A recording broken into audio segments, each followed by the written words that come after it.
बहू, ओ बहू, देखो तो मेरे कपड़ों में सिलावटें पड़ गई हैं। फुर्सत में हो तो जरा इनको इस्त्री कर दो। ठीक है माँ जी, अब टेबल पर रख दो, बाद में प्रेस कर दूंगी। अभी मैं नहा रही हूँ। हे भगवान, पता नहीं आजकल की लड़कियों को क्या हो जाता है जो रोज रोज नहाने बैठ जाती है। हमारे जमाने में तो 8-8 दिन में नहाते थे। अरे माँ जी, आपके जमाने में सभी लोग बहुत आलसी थे क्योंकि समय पर नहीं नहाते थे, इसलिए उनके सिर में बहुत सारे डैंड्रफ और जुएं पड़ जाती थी। देखो बहू, पहले लोग आलसी नहीं होते थे बल्कि उनके पास काम ही इतना सारा होता था कि वो बेचारे समय पर नहा भी नहीं पाते थे। खैर छोड़ो, मैं तुमसे लड़ना नहीं चाहती। बस इतना सब पूछ रही हूँ कि तुम सुबह सुबह नहा कर कहाँ जा रही हो। अरे माँ जी, मेरी सहेली के भाई का शादी है, इसलिए मैं उसके शादी में जा रही हूँ। लेकिन बहू, शादी तो 15 दिन बाद है, फिर तुम इतना जल्दी क्यों जा रही हो। देखो माँ जी, आप कुछ भी बोलो, मैं एक नहीं सुनूंगी और मैं कल सुबह जाऊंगी अपनी सहेली के भाई के शादी में। अरे भाग्यवान, जब मम्मी बोल रही है तो 2-4 दिन और रुक जाओ, उसके बाद चली जाना, उससे उनका भी दिल नहीं टूटेगा।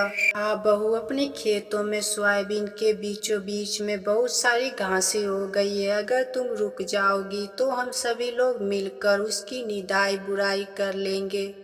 देखो माँ जी, आप दोनों माँ बेटे मिलकर मुझे चाहे जितना भी बहलाओ फुसलाओ, मैं आपकी बातों में नहीं आने वाली। मैंने बोला ना, मैं सुबह जाऊंगी मतलब जाऊंगी।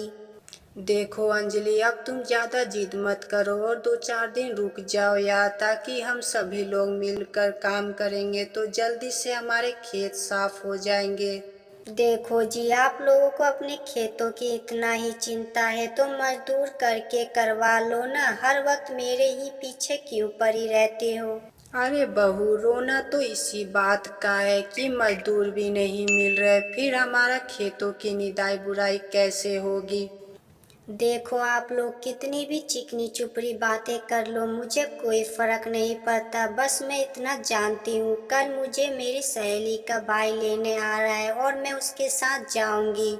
अरे अंजलि, तुम तो जानती हो 4 दिन की चांदनी, फिर उसके बाद अंधेरी रात आती है। ठीक उसी तरह तुम अपने सहेली के यहाँ 15 दिन रुक जाओगी तो वो लोग हमारे घर साल भर का अनाज नहीं डाल देंगे। हमें अपना पेट भरने के लिए खुद ही मेहनत करनी पड़ेगी।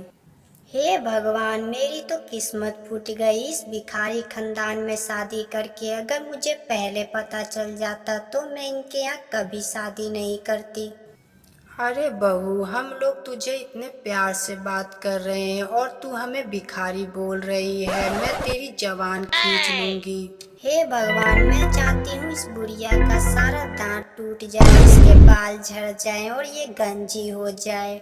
अरे अंजलि, तू माँ के प्रति ऐसी सोच रखती है, तुझे शर्म नहीं आती। अब चुप हो जा, वरना मैं मार मार के तेरी सारी हड्डियां तोड़ दूंगा।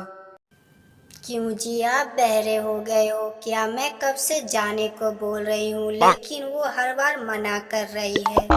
तू हम लोगों की बात नहीं मान रही है और खुद की मन की कर रही है, तो ये ले तलाक के पेपर और इन पर साइन करके चली जा और फिर लौट कर कभी वापस मत आना।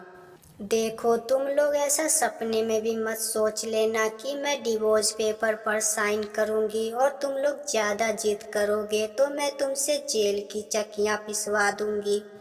अरे बेटा, वो जा रही है तो उसे जाने दे। वो किसी दूसरे के यहाँ नहीं बल्कि खुद की सहेली के घर जा रही है। बहू, तुम एक बात कान खोल के सुन लो। जब हमारे खेतों में कुछ काम बाकी हो तो उसे समय पर निपटा लेना चाहिए, क्योंकि हमारे खेतों की फसल अच्छी होगी तो हम लोग पूरे साल अच्छे अच्छे खाने खा पाएंगे।